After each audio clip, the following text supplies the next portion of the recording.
The Utah Utes are going to win the Big 12 in football in 2024. At least that's what they want you to think. But I believe there are other contenders and some pretenders in this conference. This is Locked On Big 12 and a Locked On Utes crossover.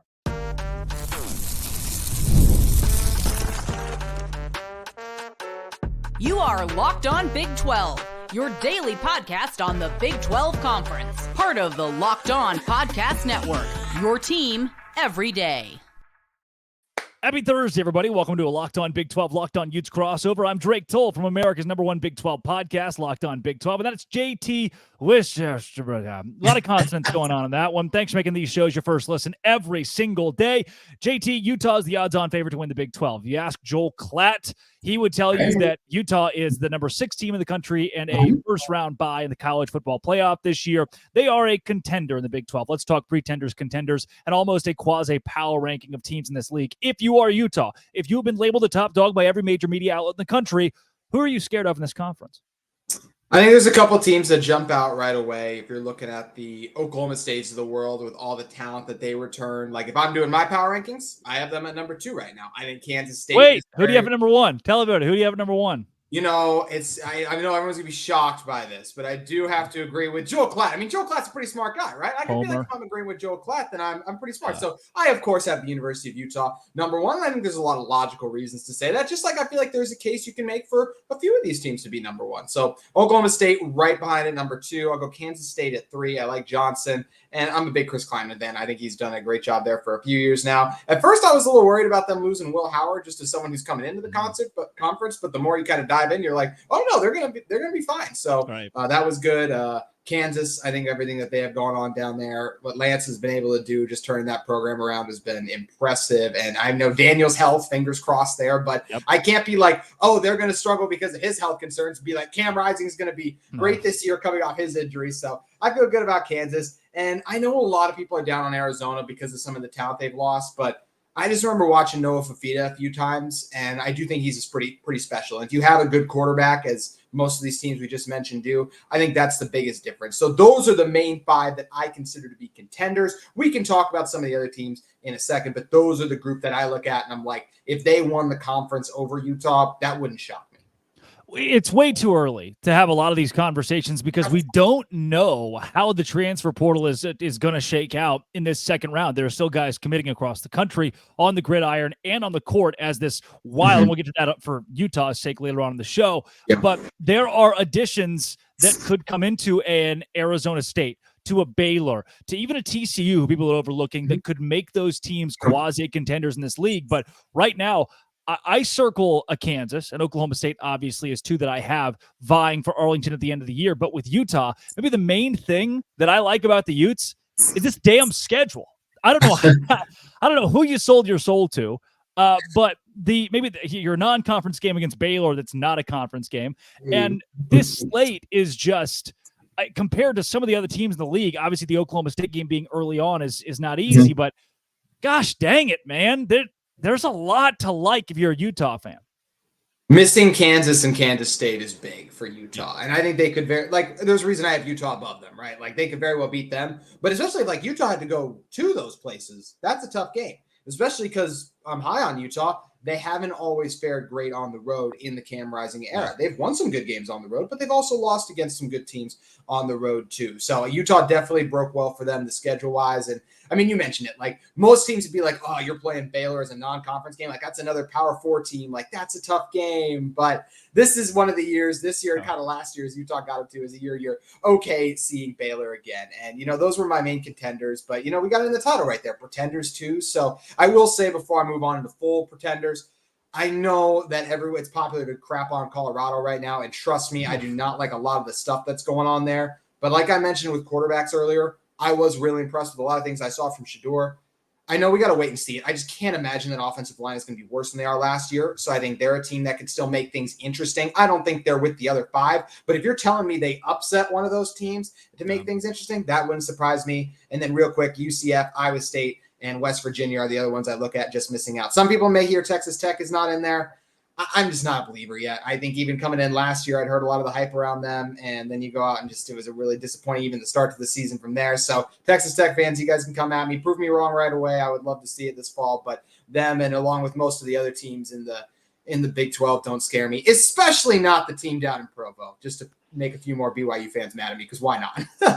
I do think that Utah will beat BYU this season. I'll go on the record and say that based on the roster makeup, Utah is much better. And on paper, Utah is better than probably every other team in the Big 12 from a roster standpoint. JT, when we talk about pretenders, I do want to talk about the tendency for Kyle Whittingham. He's gotten in this great groove of losing 3 or 4 games in a season, even really successful seasons, right? That's a good point. Win a Pac-12 championship and still drop 2 or 3 games. So what's to say in the Big 12 he won't lose to maybe not a Colorado, but for sure that game on the road against UCF or even a Houston team or Arizona State who are overhauling. What is your confidence level in a league of parity that he can go without losing the 3 games that he likes to lose? It is. Well, we already talked about the schedule, right? It's not as strong this year as it's been in years past. You can push back on some of the things I'm going to say too in a second, but I look at some of the road games they lost in the past, right? They lost to Bo Nix at Oregon. They lost to Dante Moore at DTR at UCLA, like a really good quarterback there too, right? You look back, we lost at Washington last year, Michael Penix and what he provides too. And obviously some of those happened with a Cam Rising injury, right? This is a Utah football team. I will say right away, like before I'm only talking about the road games right now. They don't lose at home unless it's to Bo Nix in Oregon. And even that was that's the first time they lost at home since 2018. So that's why I feel confident that Utah's going to take care of business at home. You look at on the roads, like when they lost to BYU on the road 2 years ago, and even the San Diego State game, that was before Cam Rising emerged. And if you watch this team, you could just tell there was a total different shift once Cam Rising took over. Now they still lost to Oregon State. Oregon State's a really good team, right? That same thing. That's why Oklahoma State, I look at that one right there and go that could very well be a loss. The game, some of these other games that Utah has on their schedule that are also going to be daunting tasks. So there's plenty of potential losses I see on there, but I don't feel like Utah's road schedule is as brutal, especially compared to some of the quarterbacks they've had to play in the past. Hence why I think I don't see a 3 or 4 loss season. I see a 1 or 2 loss season, and I'll emphasize the 1, at least as we sit here right now on May 7th. JT, pretenders. Who do you just not think is ever going to be an issue at all? Not an issue at all. Well, I'll say Houston. I'm just right now. When you say not at all, I'm talking about this year. I believe programs can climb up. I'll even say this about BYU. I think there's a chance that they can be a really good football team in a few years. Just like I saw Utah make the climb up, right? You got to get the right recruiting classes in there. Maybe Kalani Sitake's the right guy to do that. There was a lot of positive momentum, and then there's been negative momentum. So I still think that is to be determined. I'm not ready to say he is their Kyle Whittingham, right? The guy who rose them to prominence. So that's one that jumps out to me right away. Outside of that, you look at some of the other teams across the conference. I know I was mentioned to West Virginia. I think that I think they are right on the cusp of being for real, but sometimes, you shock a team and then you think you're going to be good and then it doesn't work out from there too. So yeah, BYU, Cincinnati is another one I point to there. So, I mean, I do only think there are so many teams that can really win this conference. I know every team will get fired up and talk themselves into why they can do it. Baylor being another one. And I said, my biggest pretender personally, I'm going to have to roll with TCU for that too. So yeah, I mentioned the group of the teams I feel the strongest about. There are a few pretenders in this conference because only so many teams can win it, right? Maryland this year is probably going to be a decent Big Ten team. There's no way they're winning the Big Ten with all the loaded teams and conferences in there like that. Just because you're not a conference contender doesn't mean you can't be a decent team. So I really only think I have 5 teams that can really win it. I'll go 4 other teams that can make things interesting. And everyone else, I don't see a path for them right now to win the Big 12 this fall. Coming up next, does Utah actually want to be in the Big 12? This is Locked On Big 12, Locked On Utes, part of the Locked On Podcast Network, your team every day. Today's show is brought to you by Yahoo Finance. Look, Yahoo Finance is where I go. I'm 23 years old. What am I?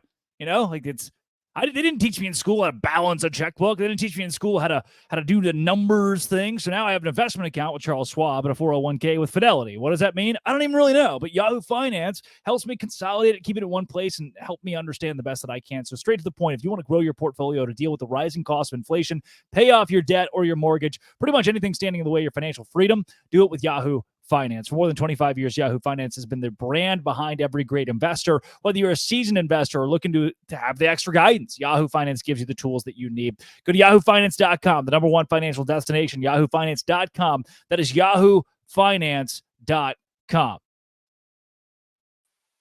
JT Wistricll, Locked On Utes.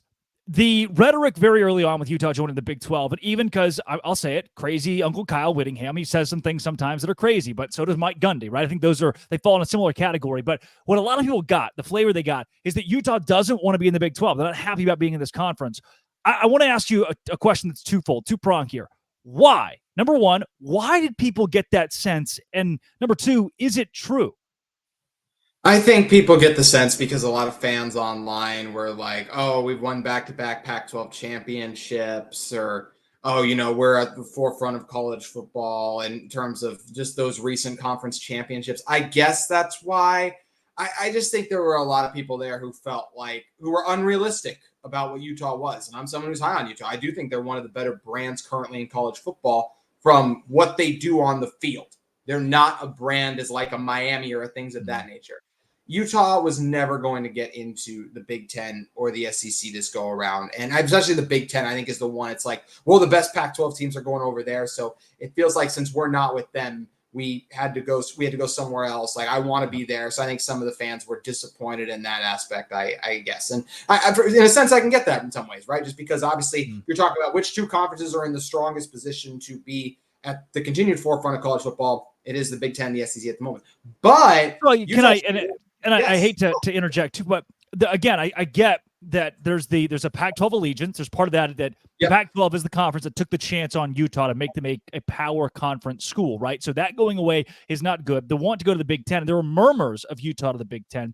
When that doesn't happen, I can see the distaste. And I do still think there are some Utah fans that feel that way going into the Big 12. Yeah. I guarantee you, with the way that all of us media members are lauding the football program as the cream of the crop before they even step on the gridiron here, that doesn't help. That also inflates the head. Do you still think that mentality is there for a lot of fans then? I think it is. I think a lot of fans feel that way as well. But I still think the majority of fans, at least from what I can gather, realize that, hey, this worked out really well for Utah to still be in a Power 4 conference. Like, if Utah doesn't have their recent success, who's to say Utah's not Oregon State and Washington State right now, independent and sitting out and, having to have most of their games on the CW? No offense to the CW. Let's just say that's the reality of what the situation is coming up about to be for those schools. So, yeah, I think Utah should consider themselves lucky to be in the Big 12 because it's an opportunity for them to continue to elevate their brand. A lot of the brands in the Big 12 right now aren't as strong as maybe they've always been. We mentioned a school like a Baylor, right? Arizona State is a Pac-12 school coming over. They would qualify under the Pretenders, right? They're not where they want to be yet. Houston's not up to par yet. Obviously, Kansas is doing things they've never done, but in place of that, you have some of these other schools that aren't doing where they would want to be necessarily at this moment. But I think all of those brands have the opportunity to get up and get stronger. Just like how the Pac-12 just wrapped up a season in which it was one of the strongest conferences in college football, I think the Big 12 has a chance to be that very soon too. When you look at the opportunity that presents itself with all these new and incoming talents, Brett Yormark's doing a good job of pushing the boundaries of the future of the sport in general. So I feel like this is a really strong and growing conference too. And I'll say this, I think Utah, number one, you get through a Power 4 schedule, and if you're one of the better programs in that conference, like I expect Utah to be, you're putting yourself in strong college football playoff condition. And that's what this is all about, right? Success in the postseason to continue to try to just be the best, because that's what we love about college football, right? Everyone hypothetically has a chance to win it all. Now, obviously, even Utah is going to be really hard pressed to win a national championship anytime soon, but the fact that they have a chance to make playoff runs in the new format, that's exciting. And that doesn't happen unless you're in the Big 12. And I'll also say this really quick about basketball. I think Utah basketball, even though it might not be great this coming year, I think eventually being in the Big 12 hide. Force them to elevate. We're talking about Utah basketball. Hide your children. Yeah. Don't tell them about it. But no, I feel like the football program will continue to get elevated. The basketball program, even though they're going to get the crap beat out of them. Maybe stop it. We don't have to talk about basketball yet. You can leave that one off. Utah basketball can sit on the back burner. We were having a good, happy, fun time talking about football here.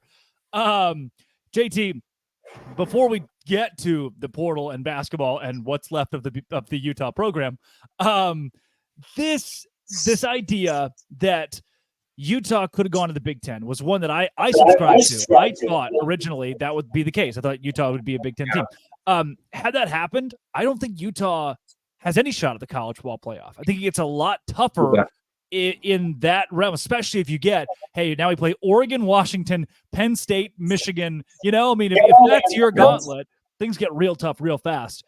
Does it feel like in the end, Utah got put in the right spot to not only compete, but also be in a place of comfort?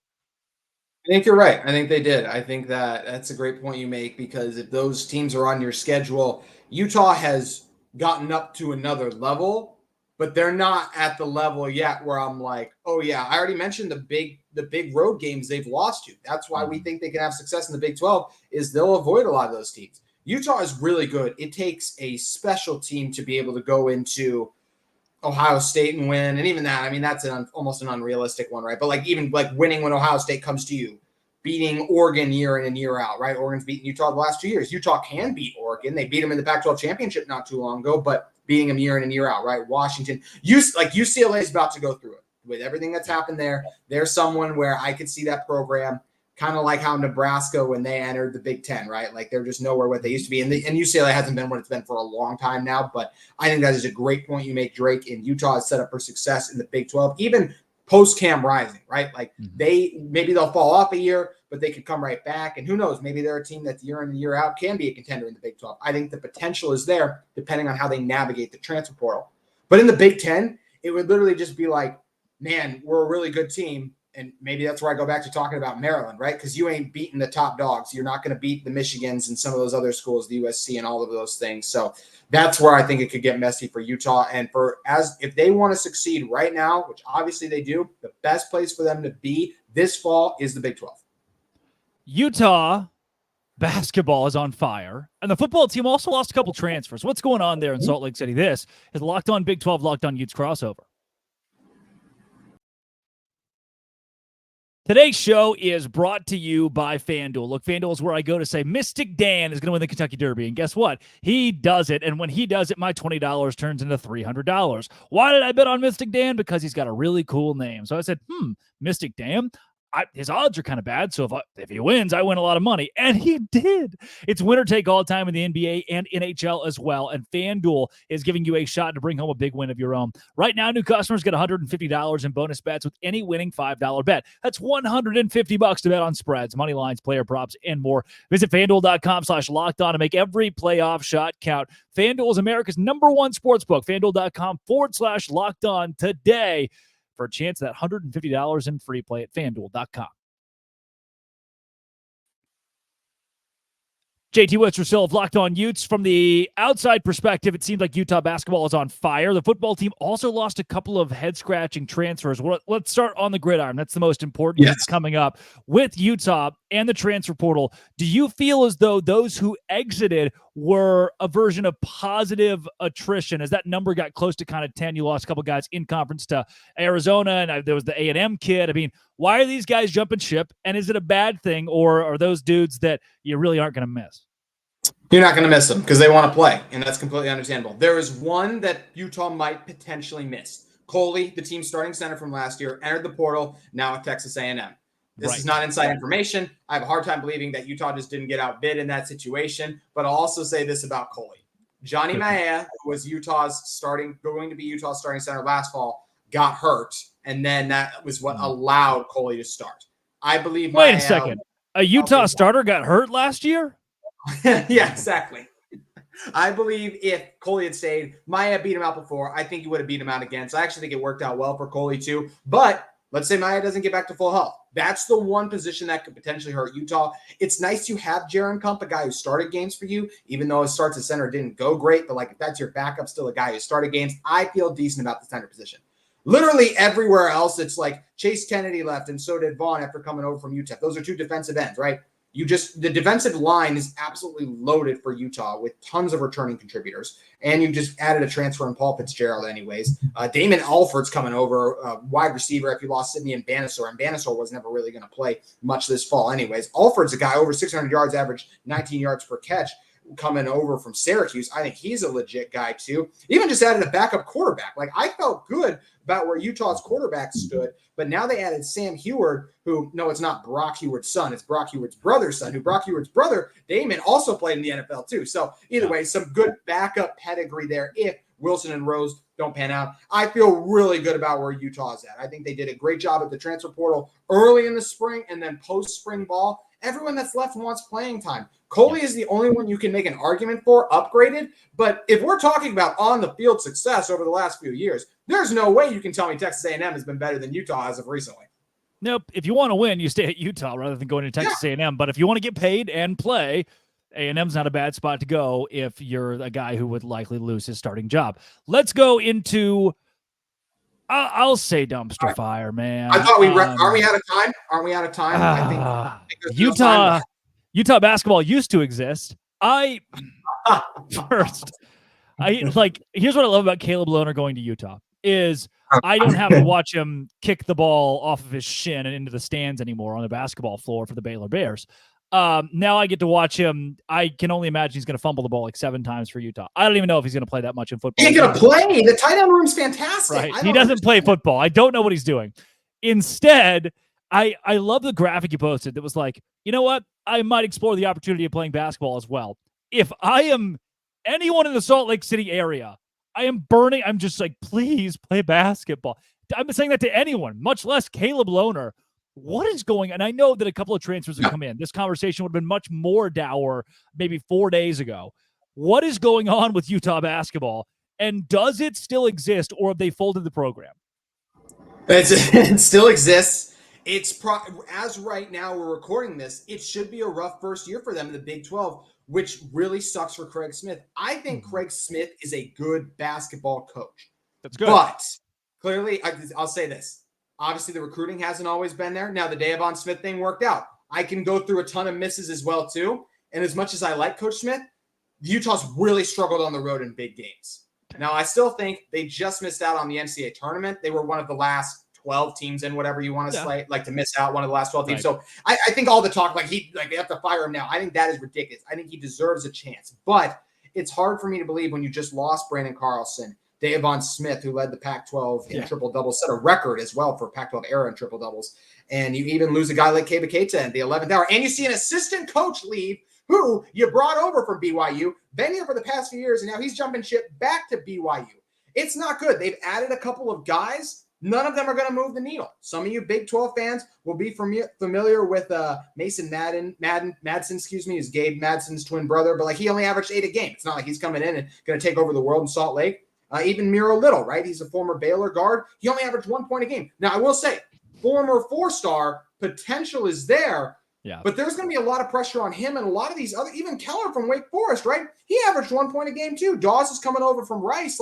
There's not a lot of these guys that really move the needle and make you think, oh yeah, where I mentioned for Utah football, maybe it'll be a weaker conference this year that when the Pac-12 was last fall, the Big 12 is going to be a way better basketball conference than Utah is. So there's potential here for the team to maybe be a little better, but they've had a lot of recruiting misses, and I don't know if it's NIL or what it is, but clearly Utah needs to do a better job recruiting and finding players. And if they don't pick up some more players in the portal, and barring a crazy season, we're probably talking about a Utah coaching change this time next year. That's just the facts. Yeah, I mean, you can't – it's tough because you walk into the Big 12, which is such a good conference. This vaguely reminds me of what happened to West Virginia going into this first year, this last season of basketball, where there was a coaching change there, and just that dumpster fire is the right word to describe what those fans went through and those players went through. And you felt like, outside of perspective, you felt bad because you just knew, like the buzzsaw is coming, and I don't know if they deserve it. But you like really quick, you like the talent that West Virginia added. Kirk Kriisa. I'm not a big Kirk Kriisa fan. That at least would get you excited at the time. Raekwon Battle did big things in the Big Sky. These guys, I'm trying to talk myself into a guy who didn't even average 2 points a game last year. That it's such a drastic. Even that is a drastic difference. I'll expose you here, and then we'll close the show. Okay. You did send me a text, which was highlights of one of the new transfers that Utah got, and said the first highlight on here is an air ball. Is that good? No, that's Not good. JT, for listeners of Locked On Big 12 who are Utah fans and want to find more of your content, or just general JT Wistricll fans, where can they find you? Well, you guys can follow me on X if there are like one or two somehow genuine JT Wistricll fans out there. I salute all of you, so you can follow me on X. And for Locked On Utes and Utah content, make sure you guys just check it out at Locked On Utes on YouTube, as well as on X, where it's always fun breaking everything down with Utah. Oftentimes with Drake as well, too, who once again said more positive things about Utah as well. So, Drake, we're eventually getting that narrative changed, my friend. Coming around, I do think Utah fans on the whole want to be in the Big 12. I'll put that out there, though. There are those few that I'm like, shut up. Just stop. Yeah. Just stop it. Just be nice for 1 second. This has been It Always Will Be. That's JT Wistricll. That's I'm Sunbird. Come back to these shows for more of what you want every day with the Locked On Podcast Network. Again, this has been It Always Will Be. Locked On Utes. And thanks for making it your first listen every single day. Dose Grande.